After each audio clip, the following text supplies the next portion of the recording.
Okay, Kino. Action! Okay pa. 5, 4, 3, 2, action! Kaya naman pala kahit hanggang ngayon, wala pa rin action si Cap Bernie dun sa reklamo natin. May relasyon naman pala sila ni Sheila. Eh, mali yun. Wala dapat kinikilingan ng isang public official. Naku, alam ko ba, isa pa kayo doon. Kaya nga si pinairing naman dito si Sheila sa lugar natin kasi malaki siyang kakapit na kay Cap. Ano, yung mga garapatan naman yung problema natin. Siguro mas maganda pa naman na yung kapatid. Gusto na namin dito eh. At saka, okay na rin kasi malapit sa school ni Sam, malapit sa trabaho ni Kemal.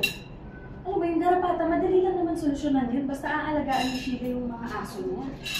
Oo na. Ano yan? Parang masarap yan. Asan mo nabili? Sa ating Sheila po. Ito po, dinilag ko dito kayo. Sige nga. Anong flavor to? Cookies and cream? Bungo po. Man yung masarap yan. Eh, bakit may itim-itim? Eh, garapata eh! Garapata. May garapata! Ano ba yan? Uy! Alam mo, hindi na tama to. Masarap pa. Iluwa mo yung ano mo, kinain mo. Maghugas ka ng bibig mo doon! Maghugas ka ng bibig mo doon! Bakit saan pupunta? Nagre-reklamo sa kinauukulan! Sheila! Ka!